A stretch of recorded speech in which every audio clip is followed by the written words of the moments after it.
Okay, I'd like to welcome everybody to this evening's town board meeting, Town of Amherst, of Monday, October 16th, 2023. We're going to begin the evening with an invocation by Councilmember Berger. Okay. About 10 days ago, on the joyous Jewish holiday, the people of Israel were viciously attacked. I stand with the people of Israel against the horrific attack by Hamas on innocent civilian babies, people dancing at a concert, grandmothers, even a Holocaust survivor who was taken as a hostage. I also worry about the Palestinian civilians who were caught in the crossfire. We must condemn violence and hate everywhere. The Jewish people around the world stand together for Israel and against hate. I'm asking my community to stand with me for Israel and against hate.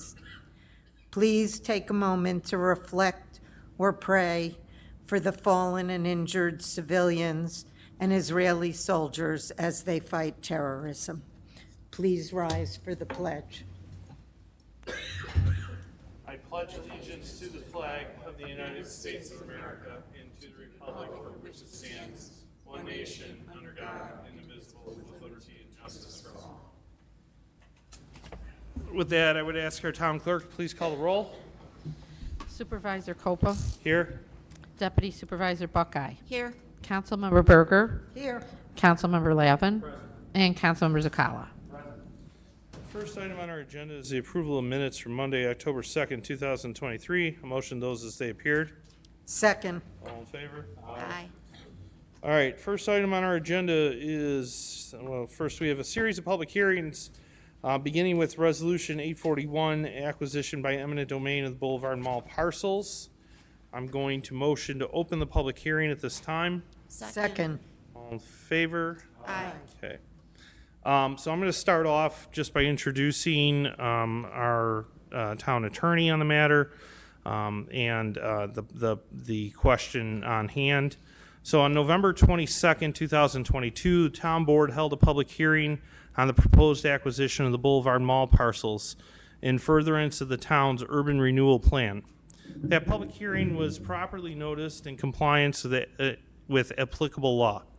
Following that public hearing, the town board adopted a determination and findings pursuant to Article 2 of eminent domain procedure law, authorizing the use of eminent domain to remedy the blighted state of the mall property, the surrounding area, and to further the mixed-use redevelopment as outlined in the urban renewal plan. Thereafter, JCPenney challenged the town board's determination by commencing a proceeding at the Appellate Division 4th Department, alleging that it did not receive notice of the public hearing, despite the fact that it was published in the paper as required, and that its agent was served with notice, and that the notice was mailed to JCPenney by certified mail, return receipt requested as provided by statute. In light of this, the town board determined to hold this public hearing with respect to JCPenney property pursuant to sections 201 through 203 of the New York eminent domain procedure law with respect to the acquisition of the JCPenney property as described in the public hearing notice. It should be noted that the 4th Department has issued a decision in the JCPenney matter. Of note, the court decided the following. With respect to JCPenney, the town fulfilled its requirements under the EDPL and procedural due process for the November 22nd, 2022 hearing. The court rejected JCPenney's claim that the town efforts to further a proposed mixed-use redevelopment at the mall property is not sufficiently specific. The town has a public use benefit and purpose of the condemnation. The public hearing record demonstrated the mall and surrounding area is blighted. The record supports condemning unblighted parcels to further a redevelopment plan to remedy an overall blighted area, even accepting JCPenney's argument that the property is not blighted. JCPenney's other arguments, including its claim that SECRA has not been followed, were rejected. I'm now going to ask Chuck Malcolm to make a presentation regarding the purpose and proposed location of the public project and other relevant information pursuant to Section 203 of the eminent domain procedure law, and then we'll open the public hearing. We'll continue with the public hearing and public comments and questions. Chuck, please. Thank you, Supervisor Culpa, and good evening to members of the town board. For members of the public who may not know me, my name is Chuck Malcolm. I'm an attorney with the law firm Hodgson Russ. I'm special counsel for the town on this matter.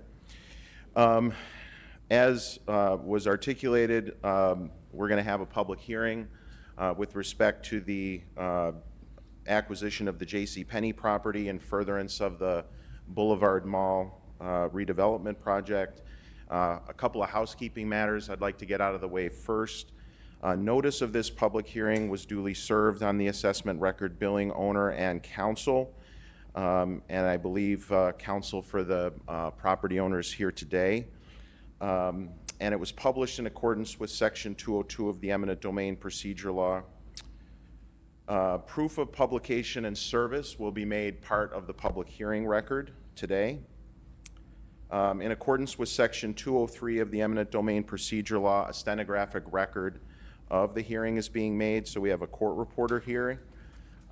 Any written comments that anybody would like to give can be submitted and will be included as part of the record. We're also, as Supervisor Culpo, I think you're going to note as well, we're going to be accepting written comment in addition through Wednesday, the 18th at 5 p.m. And we'll provide some instructions on how to do that, but those can be delivered here to the town hall or can be emailed to Dan Howard, and his email address is amherst.ny.us. So those are the two ways that written comment can be provided by 5 p.m. on Wednesday, October 18th, 2023. So any written comment that's received by that deadline will also be included as part of the public hearing record.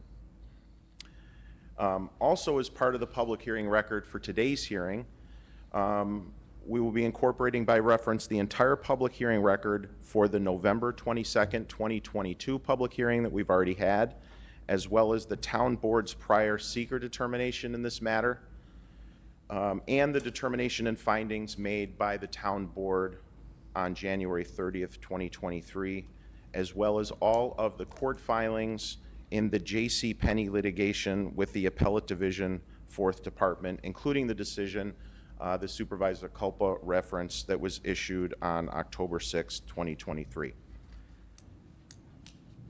The project includes the proposed acquisition by the town of property which is located at 3891 Maple Road, town of Amherst, and the tax map number is 54.03-1-14. We're going to be referring to this as the property. We've included a map of the property. We're showing that on the screen. That map is included as part of the public hearing record. The town is proposed to acquire the property for the following public purposes and project as further set forth in the Town of Amherst Boulevard Central District Urban Renewal Plan, which was adopted October 24th, 2022. The Boulevard Mall is a main driver of economic underdevelopment, underutilization, declining property valuations and assessments, as well as stagnation and blight within the urban renewal area. The town board has determined that the property specifically should be redeveloped to eliminate that blight and should be transformed into a walkable, mixed-use, transit-oriented development that is capable of acting as a community center for both the town and the greater Buffalo region. Redevelopment of the property is intended to improve the quality and appearance of non-residential development within the town, encourage reinvestment and capital investment, public and private, in commercial corridors and residential neighborhoods within the town, further the town's plans of establishing a town-wide network of parks, open spaces, and greenway corridors, and establish site control of the Boulevard Mall parcels, which is a necessary and integral step toward furthering and realizing the land use and other development goals set forth in the Urban Renewal Plan and the Town of Amherst Bicentennial Comprehensive Plan as specifically applied to the Boulevard Mall parcels and the Boulevard Central District Urban Renewal Area as a whole.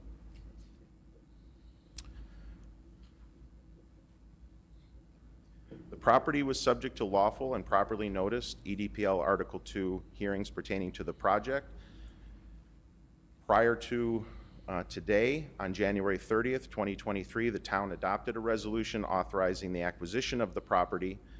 However, the owner pursued a challenge at the Appellate Division 4th Department seeking to annul the determination and findings related to this property and other Boulevard Mall parcels.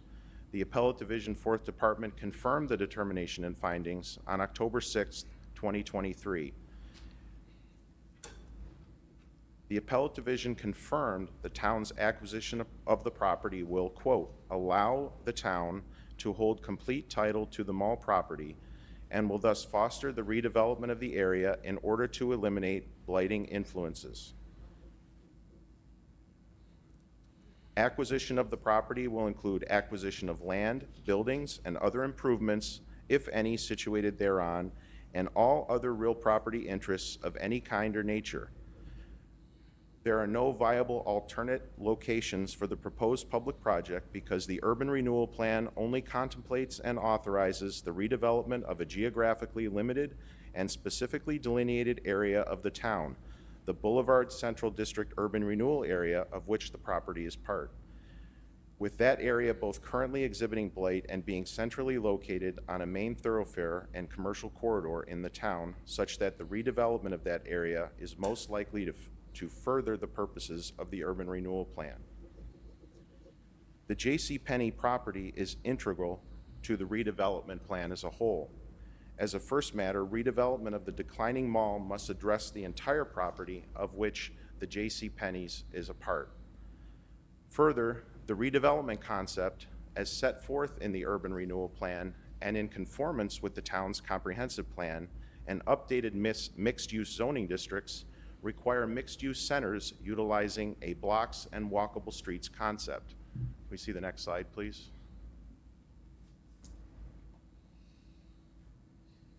In furtherance of this plan, the town is proposing to construct new streets and utility infrastructure. Creating the blocks, walkable streets concepts requires the development of east-west and north-south street networks throughout the site. For the north-south street network, locating the new street in the center of the site, bisecting it almost in half, creates very uniform blocks 1, 2, 3, and 4, keeps them similar in size and big enough for major redevelopment projects. It also is compatible with current intersections at Niagara Falls Boulevard and Maple Road, and Alberta Drive and Maple Road, which are fully signalized. Adding a new signalized intersection on Maple Road between these existing signalized intersections must adhere to NISDOT guidance and preferences, and placing this street too close to one of these intersections is not preferred. The best location for the street is where the J.C. Penney property and building are located. So right now what we're looking at is the concept showing the street layout, north, south, east, and west in the proposed blocks, the proposed Boulevard Mall street section designs. The left also shows the conceptual utility layout.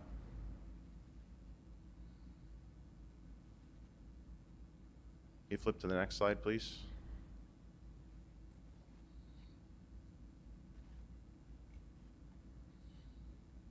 This slide shows the blocked concept. This is obviously evolved.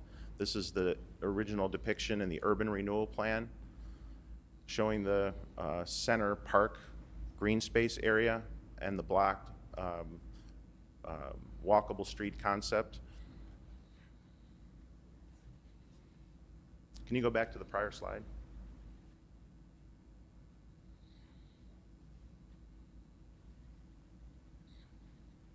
The Boulevard Mall Central District Action Plan, which includes plans for the redevelopment of the urban renewal area and the property, was evaluated under the New York State Environmental Quality Review Act for environmental impacts.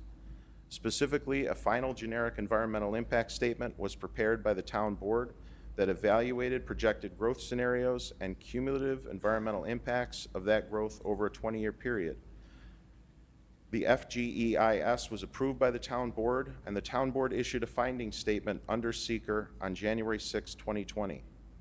The town issued a negative declaration in connection with the acquisition of the property and the other Boulevard Mall parcels, and a copy of such determination is a part of this public hearing record.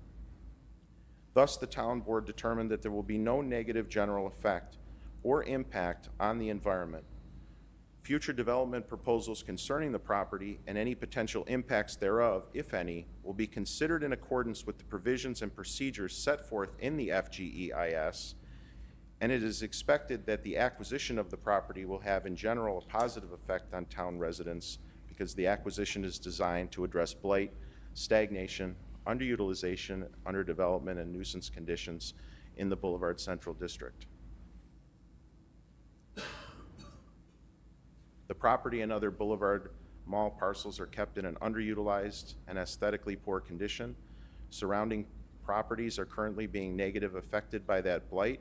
Therefore, addressing that blight will be a benefit to the community, and all that are valid public purposes is confirmed by the Appellate Division, 4th Department.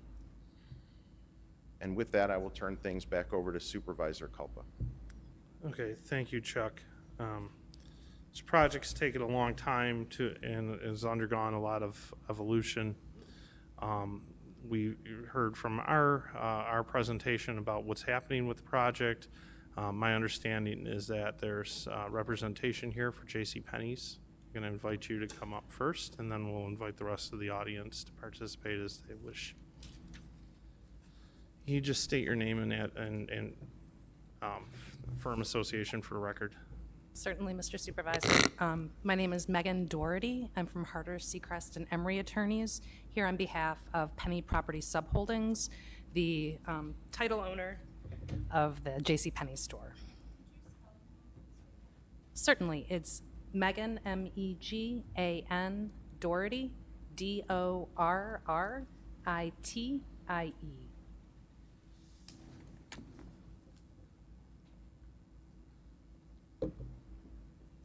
Go ahead. I'm sorry.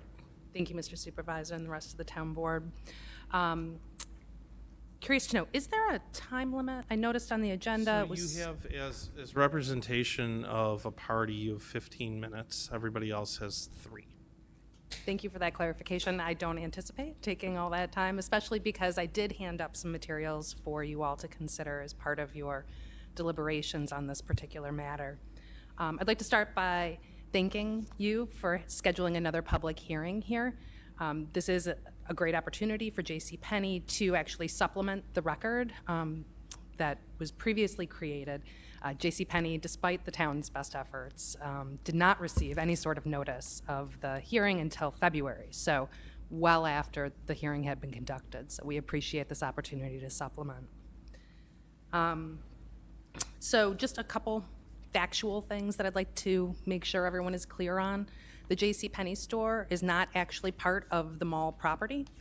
It is technically attached to it from a practical sense, but it is a separate tax parcel. It has separate ownership, and it is separately managed.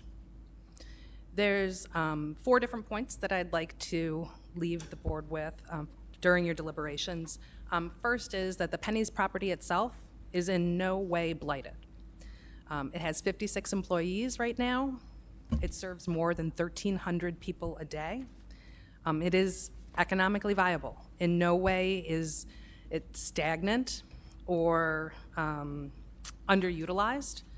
And this is probably best exemplified by the fact that JCPenney reinvested in this property just in January of 2023 by adding the JCP Beauty section to it. So it intends to continue to operate this store if it continues to own it, and it expects that it will be a profitable location and continue to be. I would also like to note that we've heard a statement, and we've seen in the record, at least before the court, that there is a thought that Site control, complete site control is needed to be able to even assess kind of how the redevelopment's going to go. But that statement appears only once, and that's in the blight report. It does not have any sort of proof attached to it, and it is completely unattributed. So I'm not certain where that concept comes from, but we would say that, in fact, you know, to the extent that the town wants to redevelop the mall itself, the J.C. Penney property can be left alone. Might need some modifications, but it shouldn't be taken, the entirety of it, because it is a viable property. Our second point is that we disagree that the surrounding property is blighted. We've heard lots of statements generally of blight and stagnation and underutilization, but the proof within the record, in fact, isn't particularly robust. There's several different agencies affiliated with the town that have suggested additional studies as part of the environmental impact process and the Amherst recovery plan. So certain studies, and they're listed by name in the submission that I handed up before tonight's meeting, those were suggested, but I don't see that they have in fact been completed. Third, J.C. Penney contends that this taking is primarily for private purposes and not public purposes. And it is hard to ignore recent statements by you, Mr. Supervisor, regarding the purpose for the redevelopment. Exhibit O to our submission is a news article that Mr. Supervisor states that the mall owner couldn't get out of the leases correctly, so we're taking the whole thing from him and then we're selling it back to him. So certainly a statement like that leaves the impression that this is for private purposes rather than public purposes. Finally, J.C. Penney submits that the plans for use of the property going forward are not sufficiently developed to actually constitute a proper public purpose. Because of these reasons, as they're more fully explained in the submission that we handed up, we urge the board to stop the condemnation of the mall in its entirety, but at the very least to have a carve out for the J.C. Penney store. So unless the board has questions, we'll rely on our submission. Thank you. We'll incorporate this submission into the public record. Thank you, much appreciated. Thank you. There are further comments from the audience.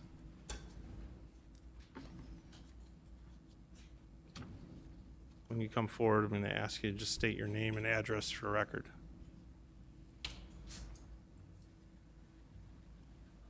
Good evening. Judy Colton, Sunshine Drive. Oh, excuse me. Judy Colton, Sunshine Drive. C-O-L-T-O-N. The one question that hasn't been answered or asked is, what exactly is the use going to be put to the J.C. Penney property? And I saw the pictures, I saw the renderings. It's supposed to be a rapid transit line is going to be put on that corner. And no one has even talked about that. Do you have any comment on that? That's incorrect. The use is shown right there. There's a drive access, north-south road, and infill. But I was at a meeting that you were at where they actually had the renderings of the railroad. Somebody does have that, yes. We are not incorporating those into this plan. It was put on the corner of Niagara Falls Boulevard and Maple, and the train would go down Maple to, This is the official plan for the redevelopment project. It does not involve rail. yes, but the official plan could be a way of covering up what the plan is, because right now, no one wants this rapid transit. What we filed as a town board in our urban renewal plan is what our plan is. We don't do rapid transit. Thank you. You said that, but why would those plans exist? Anyone who's been to those meetings has seen it. Because NFTA has plans that they've talked about. Those are not our urban renewal plan. Our urban renewal plan clearly shows the J.C. Penney's parcel. and it is not transit. If So, that plan is not going to be used for the rapid transit, then why can't J.C. Penney's, as a very viable store, stay right there on the corner and build around it? Because it isn't our property. It does not belong to the town. It belongs to a private developer. okay, thank you. Thank you.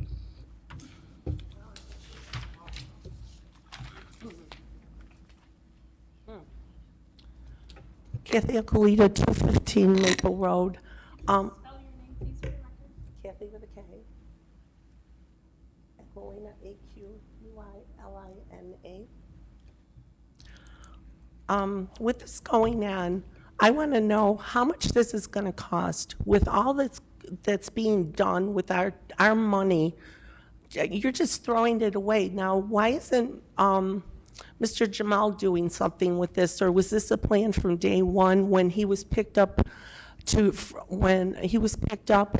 brought to a lawyer to sign to buy the mall, and now all of a sudden this is coming up? And there's no costs. Now, if we're buying the mall from him, what is it going to cost? I haven't seen anything where it gives a cost. And then we're going to sell it back to him? Is it for the same thing? Who's paying the lawyers? I don't believe we'll actually sell it back to Mr. Jamal. So the town is going to own the mall? No. That area? We would RFP the site. So what is this all going to cost us? Hopefully, the RFP process will rectify any cost we have, so. Oh, okay. Is that going to be like UBMD when they built it for 2.4 and then the ball fields were put in for an additional 3 million bond? No, don't blow me off. You said, you asked a question. Yeah. I answered the question. I'm Yeah, not and I wanna know going to. about bonds. I'm not going to be able to sit here and speculate over what the acquisition cost would be prior to any negotiation about acquisition or prior to any Article 4 commencement. So thank you.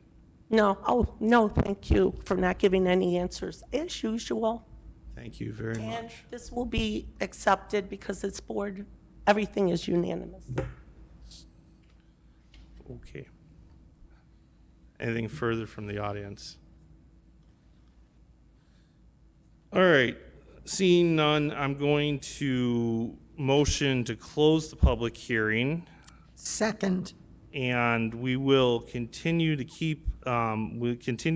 receive further written statements, as Mr. Malcolm alluded to be submitted to dhoward@amherst.ny.us, or by dropping off a hard copy statement at the town hall. Attention, Daniel Howard, Planning Director, Town of Amherst, 5583 Main Street, Williamsville, New York, 14221, by 5 p.m. on Wednesday, October 18th, 2023. So there's a motion and a second. All in favor? Aye. All right, thanks. We're going to take a moment to allow the reporter to pull apart the audio equipment. Thank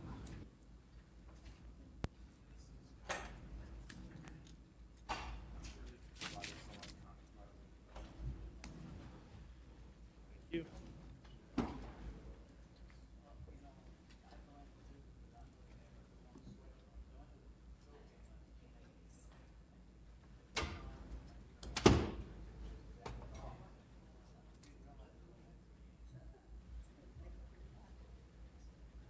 I don't know.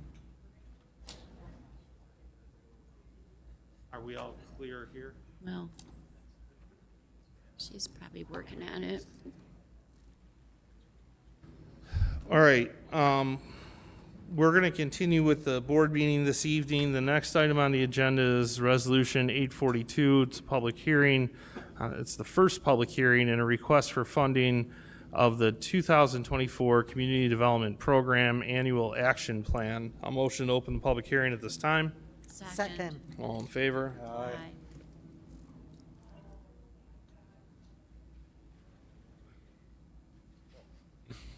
Good evening, honorable members of the town board.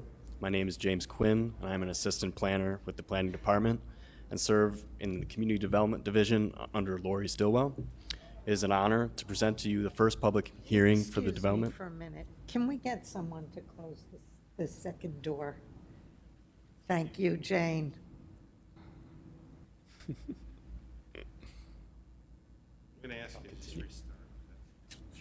Not a problem.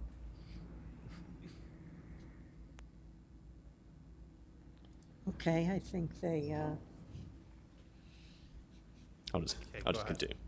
My name is James Quinn, and I'm an assistant planner in the planning department and serve in the community development division under Lori Stillwell.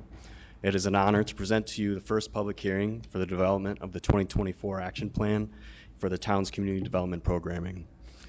At this time, we are seeking public input and requests for the town's federal HUD funding for community development block grant and the home investment partnership programs. All proposed projects seeking federal funding must address housing and development needs within the town and be eligible activities under the Community Development Block Grant and Home Investment Partnership programs as determined by HUD. Additionally, projects must be consistent with the town's 5-year consolidated plan for the towns of Amherst, Cheektowaga, and Tonawanda. Requests for funding will be in the Amherst B starting in October 17th and solicited from the town's departments, council members, nonprofits, and neighborhood organizations. Requests for funding and citizen comments must be submitted to the planning department by November 17th of this year.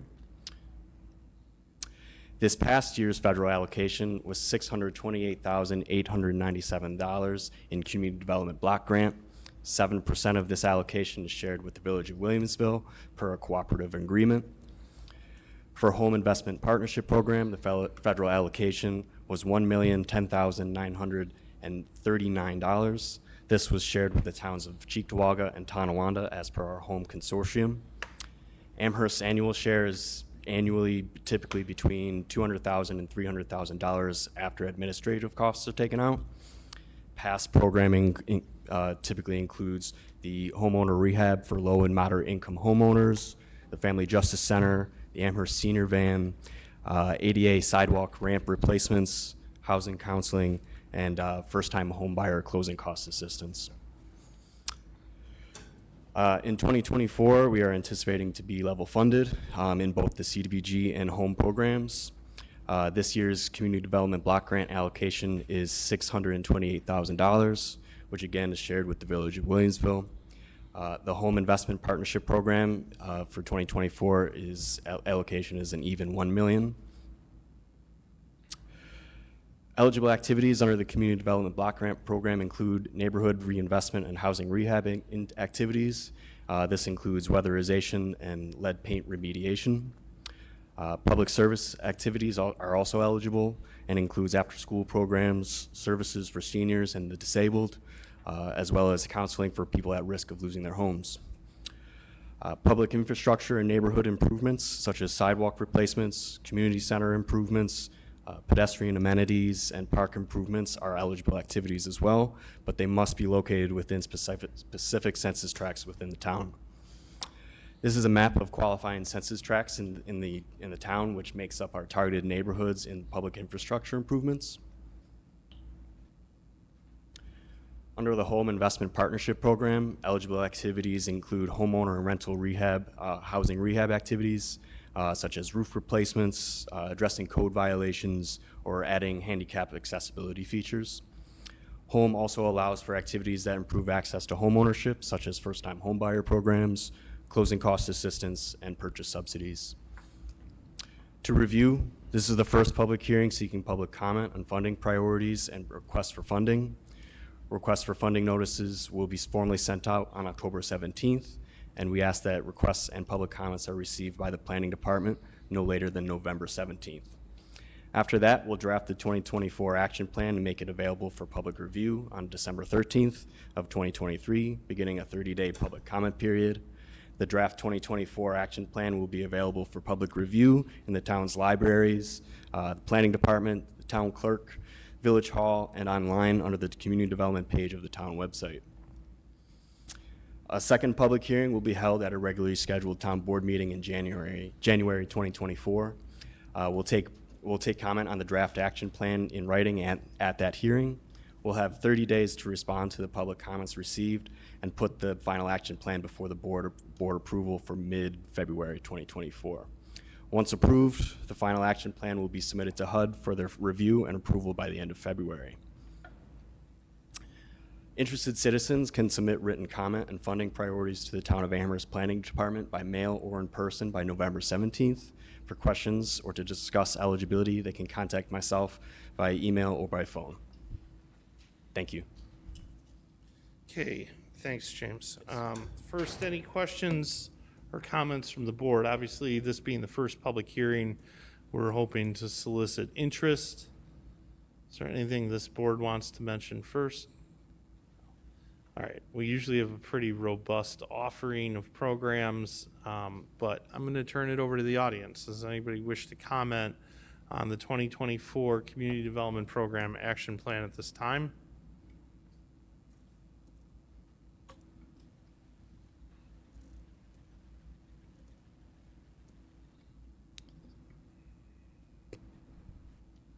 Jane Cox, 4584 Harlem. I'm aware of the plan, and I've heard the presentations in prior years. I'm just wondering what the process is to get information out to the public on all the plans that would be available to them once the final plan is approved in early next year. I think there's probably a lot of people that are not aware of the different programs that the town offers, and I'm sure they might be interested in applying for some of them. Thank you. All right, thanks, Jane. I'm gonna let James respond to that, if you could. Thanks for the question. We appreciate it.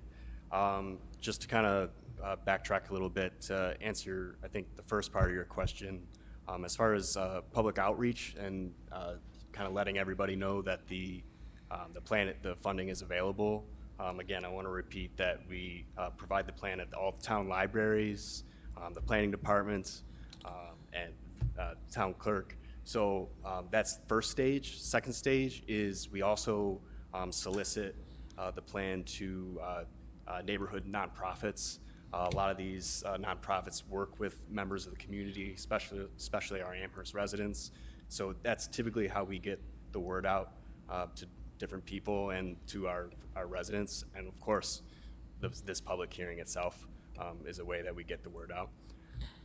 And as far as our programming, we try and disseminate information as far as our CDBG program and home funding. We have that on the town website and online. And of course, if there's any questions, feel free to contact us at the Amherst Planning Department. Okay, any further comments or questions? Seeing none, I'm gonna move to close the public hearing. Second. All in favor? Aye.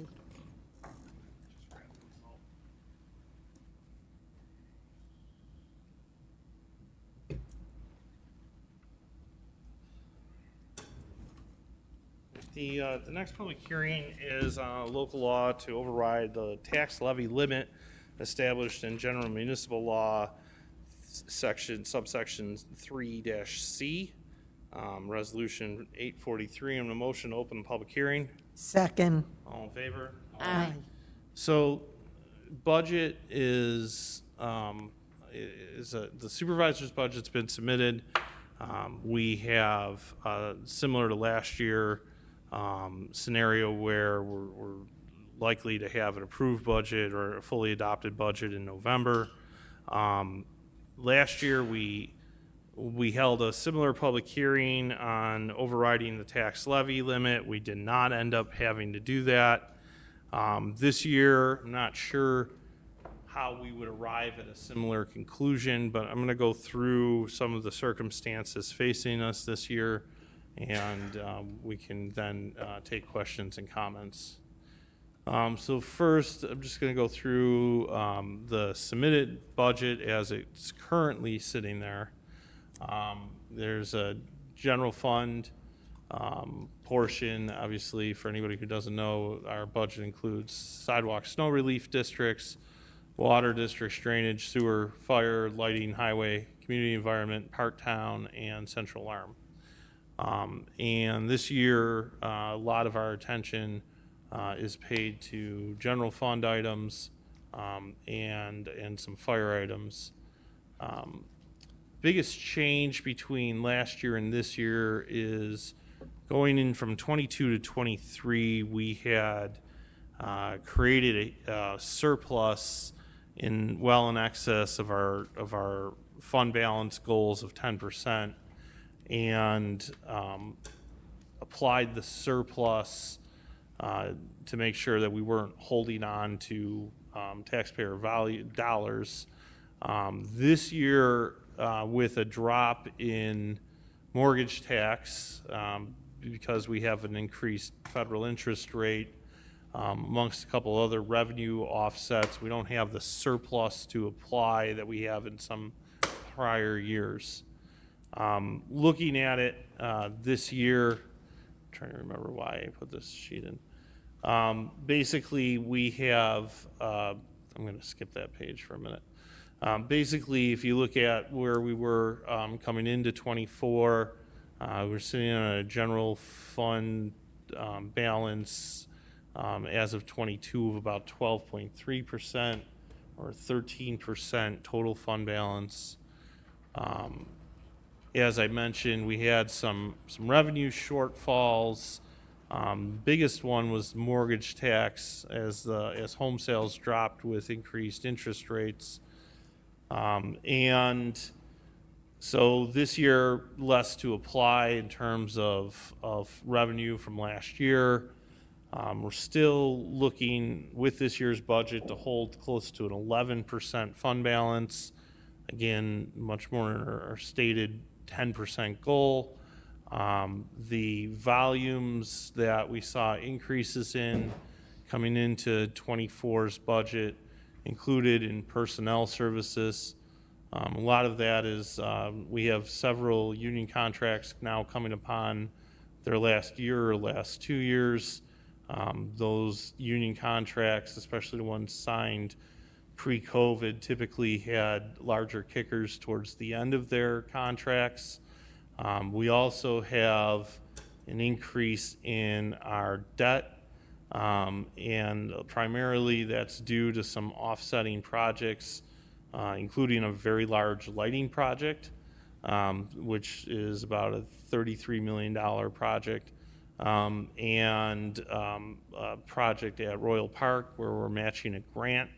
And those projects have longer term savings implied with them. The lighting project, even though we have to deal with debt this year, as we start making payments towards the bond, once the conversion to LED is in place, we actually see a dramatic savings.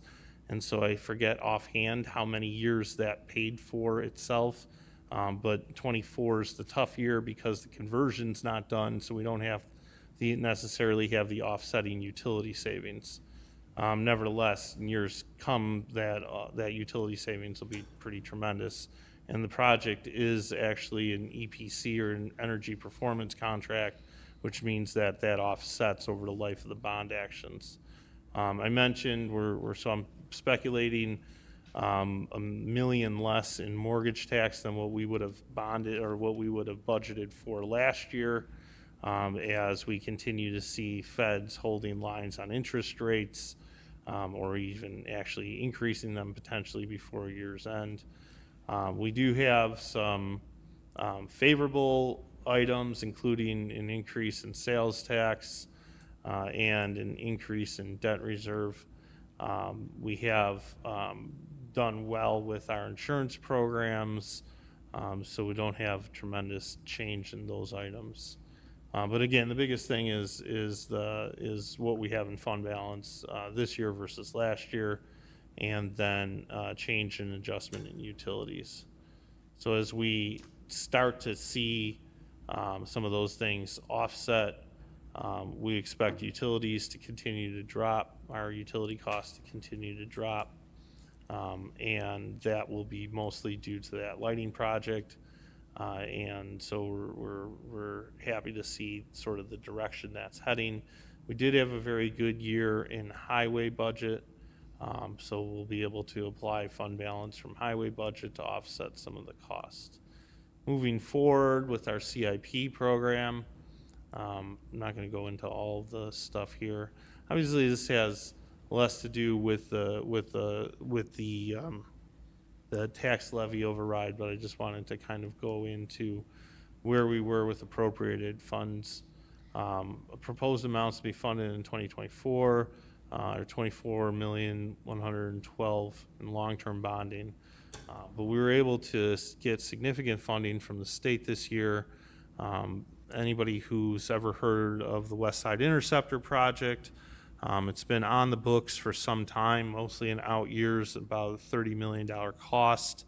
We're on the board meeting agenda for Empire State Development for a $31 million grant to offset an $11 million town expenditure on the West Side Interceptor, which will actually take and mimic our 56-inch line that runs under and over and next to the I-290. This will be I think it's a 36-inch force main that will run up Sweet Home Road, nearly doubling our sewer capacity on the west side of the town of Amherst, which has long been a constraint. The project's outlay, you can kind of see here, we continue to invest in parks and recreation, in paving, transportation vehicles, and this year heavily in the sanitary sewer system. Everything's a work in progress here. I do anticipate that we will be cresting the tax cap this year. I am asking the board for a second year to provide the ability to exceed the tax cap. I'm not asking you to commit to a budget number tonight, but again, it's just the ability to exceed. Obviously, if we did exceed and or came close and we had an issue and we don't pass that resolution, then we're forced to lock up our funds and go through a series of fairly draconian measures. In the past, like I said, we have adopted this and not needed it. My anticipation is we'll be right up, we'll be past it this year. So again, I'm seeking that relief. So I'm going to turn it over to questions or comments from the audience first.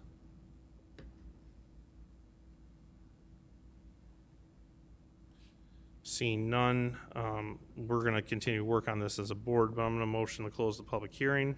Second. All in favor? Aye. Vote tonight, or do we vote? Okay. So we'll continue to look at this, and then we'll hold it as a resolution through the next meeting. The next item on the agenda, how do I get out of this? Yes, You hand it to Tim. Yeah, I got it. Here, take this remote. The next item on the agenda, we have a series of development review actions. The first two were subject to public hearing held, is it October 2nd? I'm trying to remember what our last meeting was, 2nd. Yes. The first of which is a seeker determination on 1635, 1639 to 1641 North French Road, BCPA 2023-01. I'm going to first motion to adopt the seeker findings affiliated with the project. Second. And a question? All right. All in favor? Aye. Any opposed? Good. Okay. The next item on the agenda is Resolution 802, which is an adoption of a resolution to amend the bicentennial comprehensive plan, 1635 and 1639 to 1641 North French, BCPA 2023-01. I'm going to motion to adopt the resolution to amend the bicentennial comprehensive plan for that Second. address. All right, on the question, do we need a voice vote, or is that just up and down? Okay, all in favor? Aye. Okay. Obviously, this project is still in need of a decent amount of work. What we are essentially doing is saying that we would allow for some mixed use and commercial on the site as a portion of the comprehensive plan, but there is yet to be zoning action affiliated with it, so we'll continue to see how that progresses. Resolution 845 is the notice of completion and a draft supplemental generic environmental impact statement, DSGEIS, for 772 North Forest Road, 385 Maple Road, and 391 Maple Road. I'm going to motion to adopt that DSGEIS. DSGEIS as it appears in our agenda. Second. On the question, all in favor? Aye. Okay. Next, I'm going to motion to leave the agenda for the purposes of adopting a suspension to the planned unit development for those same parcels. Second. All in favor? Aye. Aye. Okay. Okay. Thank you, Supervisor. Yes, basically, we have another resolution entitled Planned Unit Development Application, 772 North Forest Road, 385 Maple Road, and 391 Maple Road. And I'll read it. Whereas the town of Amherst owns 772 North Forest Road, 385 Maple Road, and 391 Maple Road, commonly known as the Westwood Country Club Golf Course property.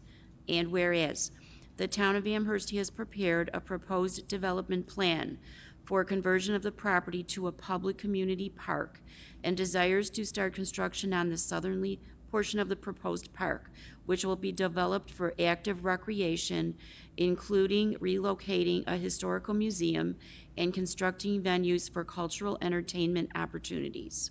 And whereas on October 2nd, 2023, pursuant to Section 5-9-2B of the Town Zoning Ordinance, this Town Board initiated a Planned Unit Development Application, PUD, for the proposed park development plan.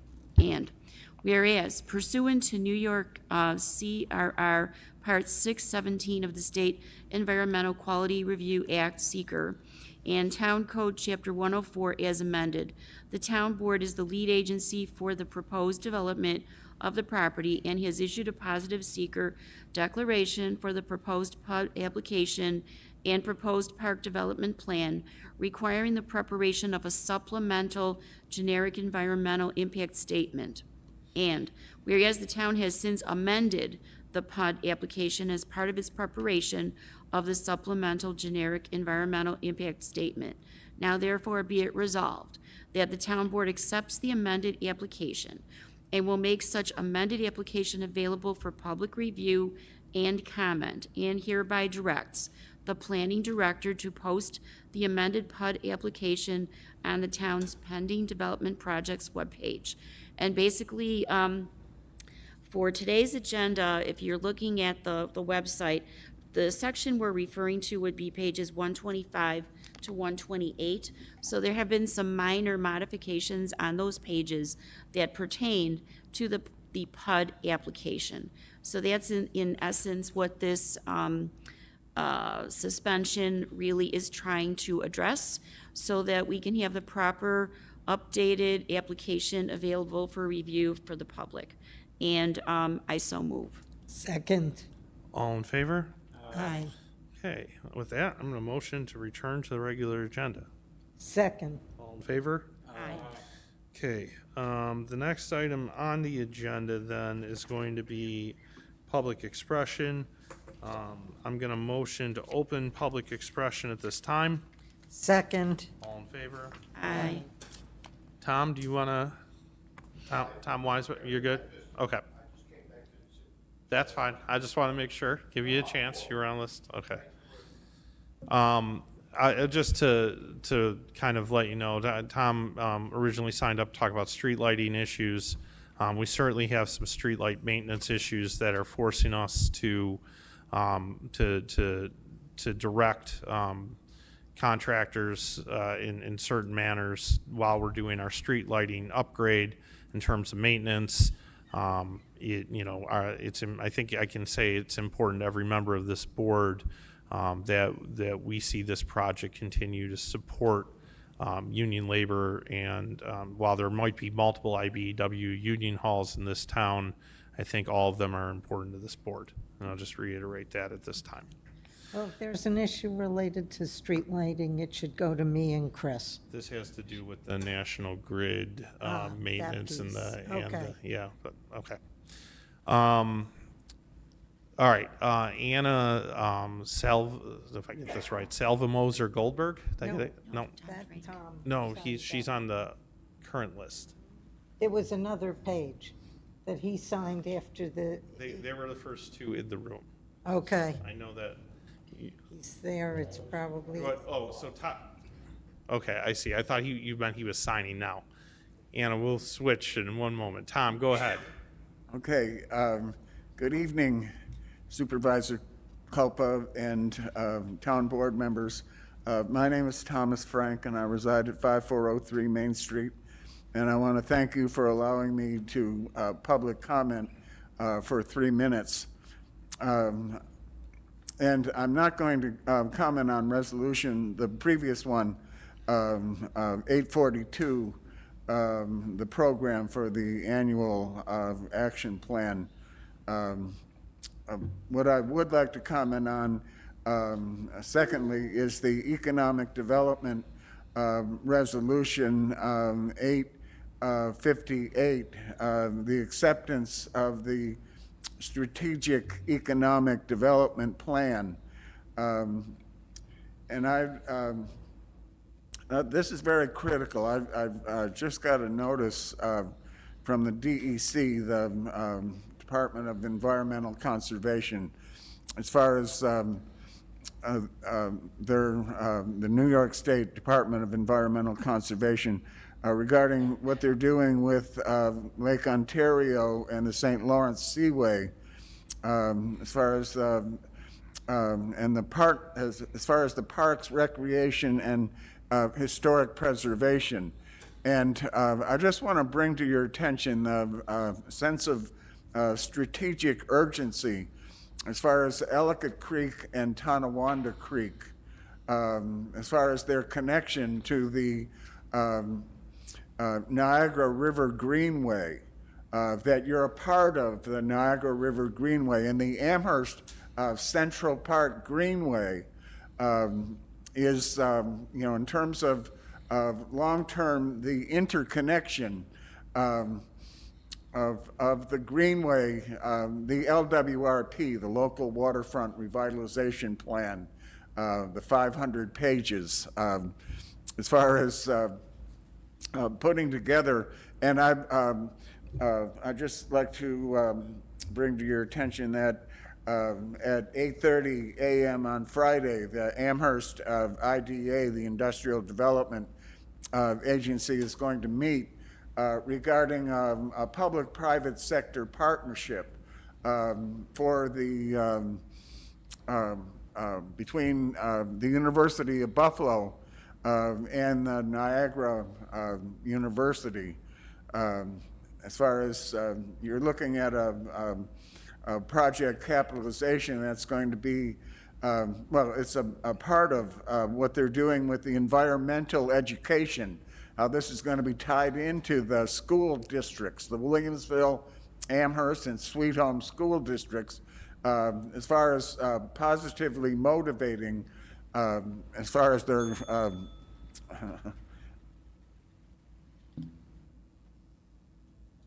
what was that? Keep going. You got, go ahead. You got. 30 seconds. Go. I've got 30 more seconds. Yeah. There's an enormous opportunity here that's long-term, as far as the watershed from right outside the door here goes down to the Fort Niagara, and that as far as the tourism, recreation, and sports development, but also this is tied into the Ellicott Creek is tied into the Erie Canal National Heritage Corridor, that you've got a bicentennial celebration coming up in 2025. So, Tom, Okay, I don't want to lose my thought train. Okay. So Tom, thank you, and I think your point's well received by this board, which is why we've put so much time and effort into our LWRP and continue to do so with the former Westwood Country Club. So thank you for your comments. I appreciate It's it. also tied into the relicensing of the Niagara Power Project, and the business model goes through 2050. You're talking about a value proposition between 250 and 500 million dollars. Understood. Thank you very much. Okay, I'm sure you do. Well, again, we're very fortunate with funding this year. Yes, Thank and you. It's tied into, as far as on the local, the state, and the federal. Okay, Tom, there's more speakers. Right, Thank you. okay. Okay. Excuse me, I beg your pardon. Thank you. All right, next we have Anna Salvamoser Goldberg. I would like to know if everyone has seen the latest poll that was in the Bee newspaper. So I gotta back up. You gotta restate your name and address for the record. Anna No problem. Salvamoser Goldberg, Okay, thank you. 298 Allenhurst Road, Perfect. Thank you. Edgartsville, New York, 14226. Okay. This was the poll in the Bee newspaper against the Metro. And I'd like to ask each board member how they feel about the Metro expansion project. Because in all of the people that I have been talking to personally, no one wants this. I'm a mother of a college student. Parents like the stampede. They like the static nature of student-only buses. They do not seem to want a mixed population with their students. And I'd like to know if someone will support this as a resolution, or if we can stand together and put this to bed. Okay. So I know you've been here before Yes. with me.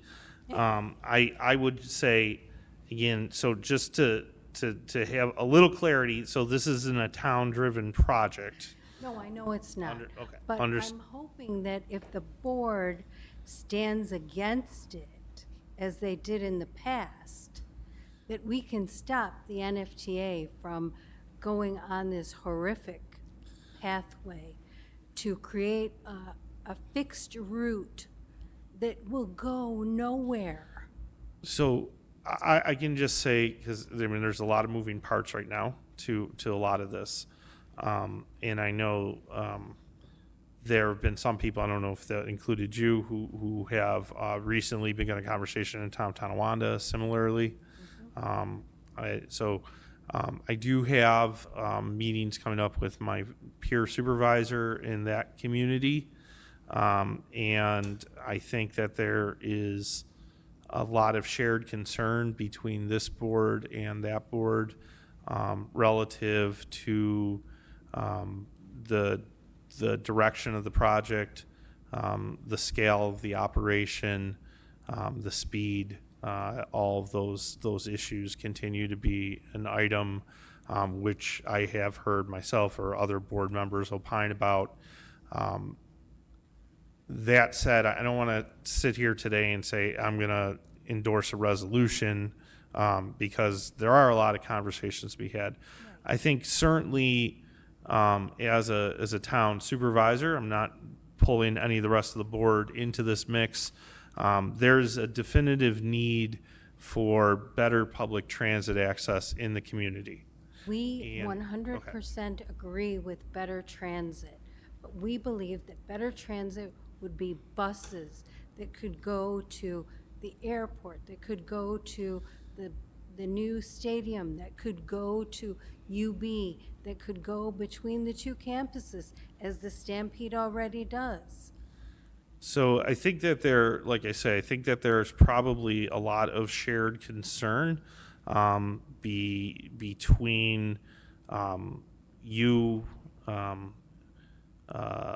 the sort of loose organization that is kind of the I don't want to say whatever the term is with Metro, and with regards to the current plan as expressed.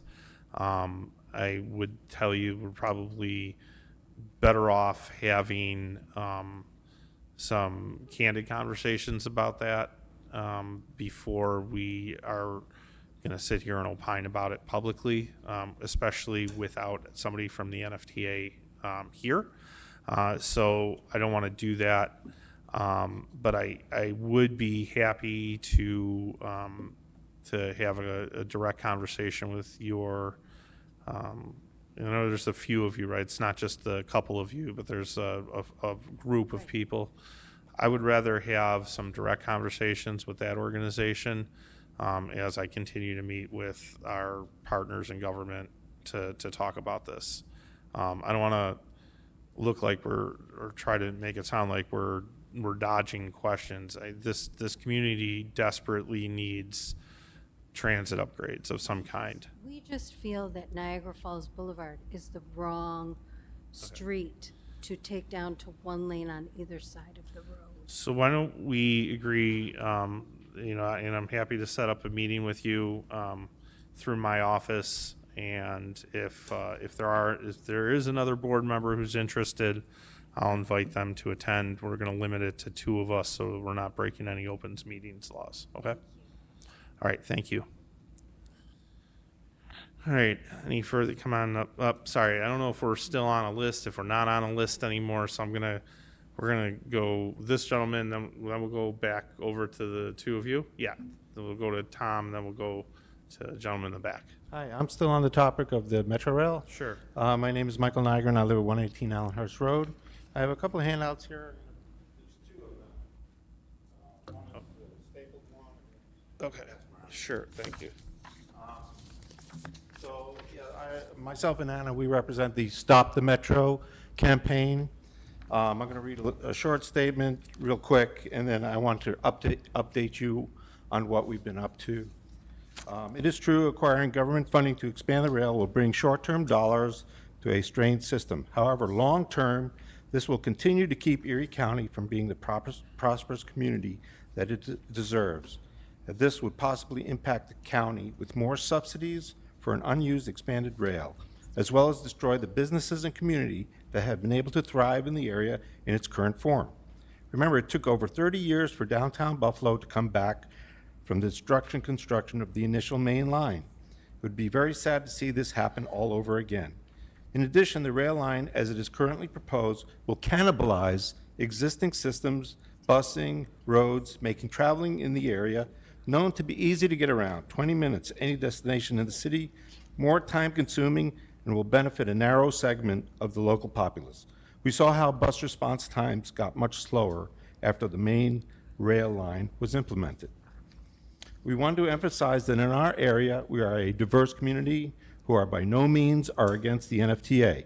We just envision an alternative to the proposed rail system. That alternative is an expanded bus-styled system, as successfully implemented in New York City as well as around the world. The system is more cost-effective compared to rail and easier to implement, allows for direct, flexible routes that can be altered with changing demographics. A rail system can only go to fixed destinations, and a bus system won't disrupt vehicle traffic flow nearly to the level of a rail system. The most crucial piece of the puzzle for the extension project to move forward is for the NFTA to receive the Capital Improvement New Starts Corp. Capacity grant from the Federal Transit Administration. At this time, the NFTA project is not included in the CIG report for next year. The initial approval of the project to enter the project development phase will represent only the first step, and the extension project still faces many hurdles. Completion of this work includes the FTA issuing an environmental finding, along with reaching agreements with the NFTA concerning proposed project budget, assurances of local funding, scope, and milestones. The steps for acquiring the full FFGA grant are preceded by a completed environmental impact statement with plan alternatives and a long-range plan. Then it must gain demonstrable commitments from local funding sources outside of the FTA, along with a complete sufficient engineering and design report. Okay, so the 2 handouts I gave you, one is from our last meeting, which was on the 12th. It was held at St. Bonaventure's, St. Bartholomew's Church in Marvin Gardens, Tonawanda. I was going to say, if you went all the way to Bonaventure, that's something. Sorry, Okay, no problem. St. Bartholomew's. Okay, so we had several politicians in attendance, all who are voicing their opposition to it, including Supervisor Eminger and members from the legislature and otherwise. So last time you were here, we were saying, okay, well, what can we do? I've included another attachment for you from the late Bill Kindle, and what that board did. I guess they eliminated rail zoning. So that gives you a little historical perspective on what was done. I'm going to complete my presentation. I'm in no way suggesting that you should do that. We have other ideas, and I'll approach you separately afterwards. We can set up a meeting, and we could tell you what our plan is. But I want to complete with a statement from Bill Kindle. Officials have spoken of the needs of the town of Amherst and Tonawanda, but few have considered the needs of Western New York. Not every taxpayer needs public transportation, but every taxpayer has to pay for it. The majority of residents of Erie and Niagara counties don't use public transportation. Improving bus service would be the least costly and will offer service to the greatest number of users in the whole area, not just Amherst and Tonawanda. To extend into Amherst would leave 90% of the taxpayers in the two counties out in the cold and out of the service pattern. Already, some bus routes have been sacrificed to help compensate for the deficit of the Metro Rail. That was Bill Kindle, 1993. So we have been working with the Audubon Association early on to join the two communities. We have been working up the path of the rail, and we have incorporated the communities, all of the communities except for the Sweet Home area. That is our last community that we will touch upon. We have 1,600 signatures at this time, and that's just, we're not even going door to door, which could be on the agenda. So we can set up a meeting. Yep. So I just to clarify two things, and first of all, your presentations become a lot more clear. I appreciate that. You guys have certainly done your homework.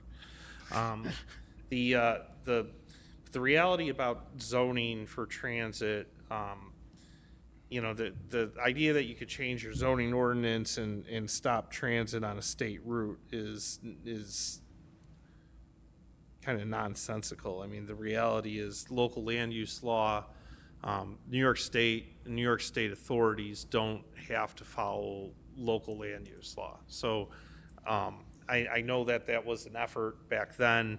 I don't want to think that we could go that route with this.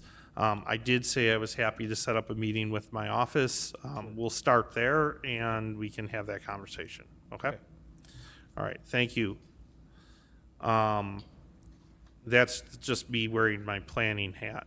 Maybe I'm wrong, but the attorneys and the planners in the room didn't opine about that. So I just don't see how you could zone for something relative to a state right-of-way. But yeah, well, The idea behind it was to send a message that it was not desired in the community. Yeah, I It was understand. a symbolic I get gesture. it. It's just, but it walks you into a lawsuit. So, there's Yes, the challenge. attorney is nodding his head when you said that. There's challenges to hiring outside counsel and defending an action. I think there Okay. was one other speaker. So there was Tom over here, and then the gentleman in the back. Sir, Tom seems to be deferring. Okay.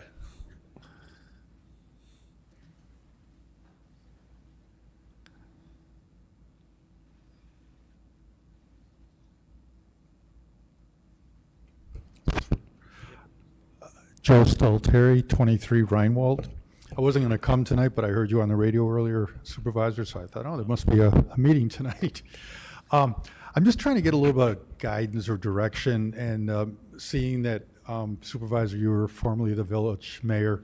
Maybe you can offer a little bit of insight. I live in a village on Rhinewald, and we've had a parking issue over the last couple of years or so. There's a building at the corner that's owned by Iskolo, and he's got it rented out now to a jewelry store and a yoga studio. And so South side of Main Street or north side? North side of Main north Street. side. Yep, sorry, north side. Okay. Yep. And can you picture that? Yep, I got Okay. it. I'm the first house on the street. It's a relatively newer building, right? It sat vacant for about 4 years or so. But here's the thing. So I think you were the mayor when this got approved. I can remember it like it was yesterday.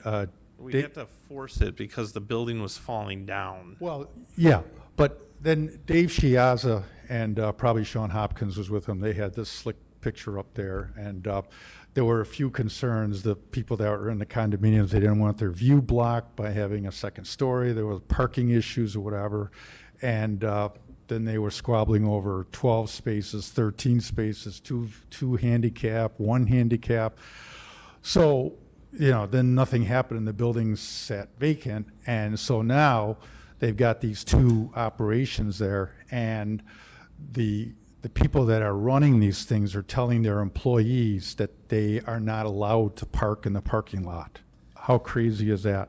And oftentimes, all day long during the week, there's maybe 1 or 2 cars in this parking lot, and our street has turned into a parking lot. And these people are they're just not cooperative at all. As a matter of fact, if any of us park in their lot, they'll call the police on us. Okay, they tried to have my car towed once. So,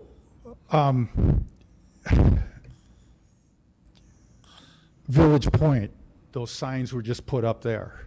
I mean, I'm going to bring a yardstick with me the next time I go for a walk late at night and measure those signs. They got to be about 12 feet high. They put no parking signs all through there because the residents are concerned that Blocher Homes, people are going to park there. So I guess it just begs the question, how you go through all this stuff with parking restrictions, whatever, and how do you control something like that? Costco's another example. Supposing Costco doesn't have enough parking, so people start parking over at Carrabba's,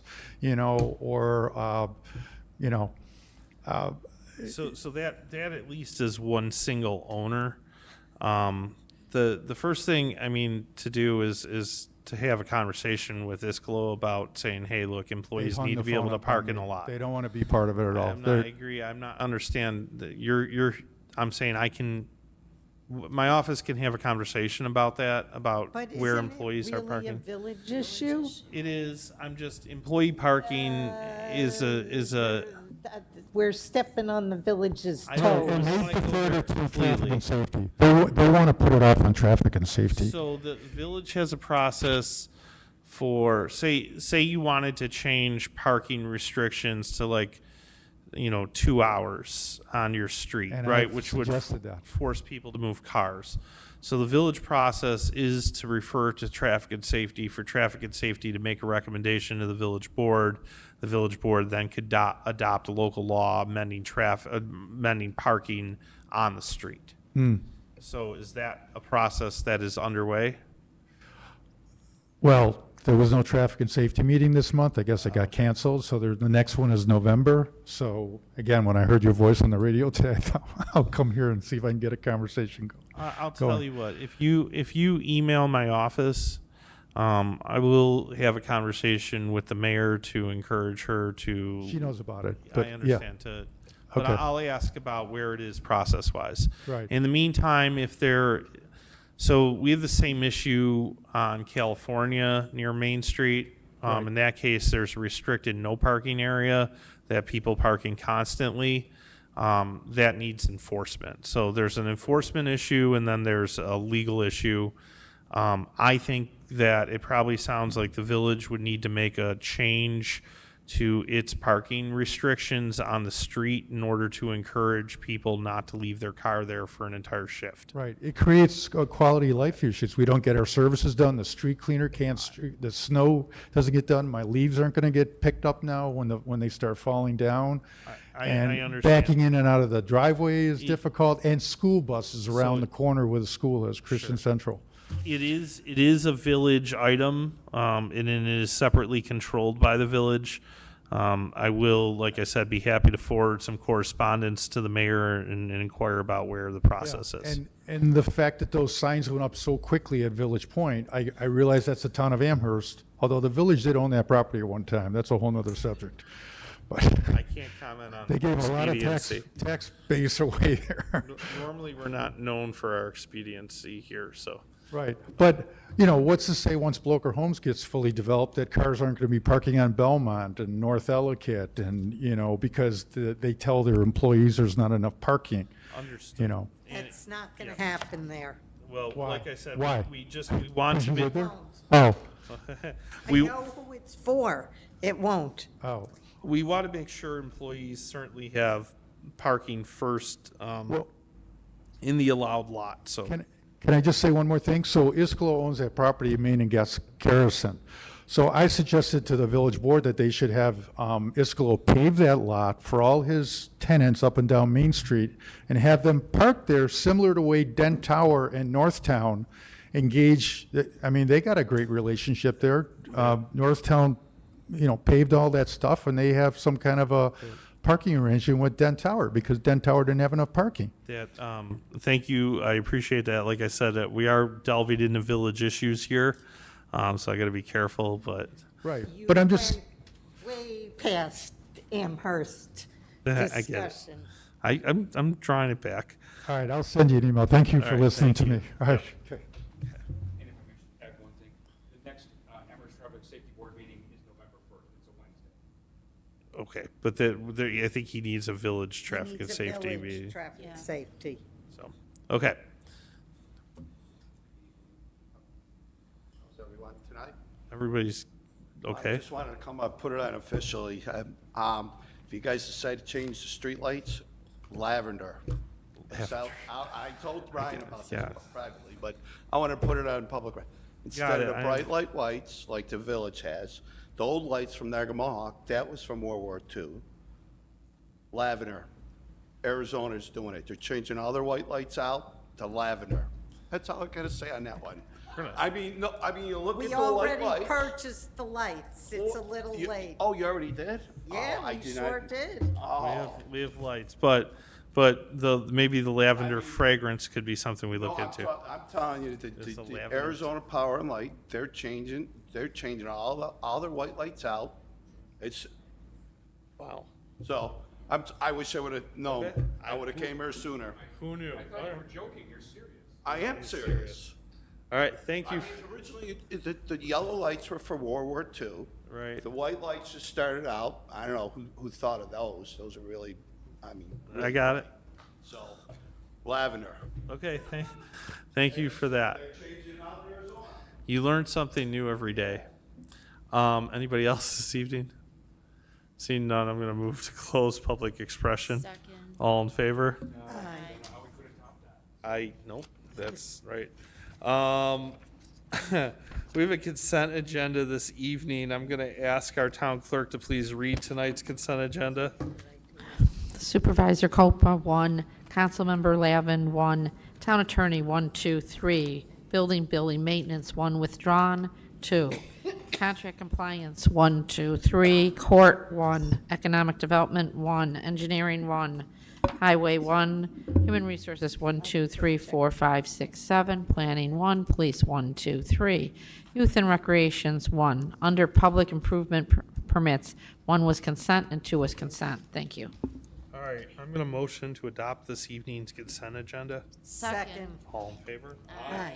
It's actually all the items, right? Yeah. All right, next is the second round of public expression. If anybody has anything additional to add. Seeing none, I'm gonna motion to, well, I didn't open public expression, but I'll motion to open public expression. Second. All in favor? Aye. Anybody else? Motion to close public expression. Second. All in favor? Aye. And I'll motion to adjourn this evening's board meeting. Second. All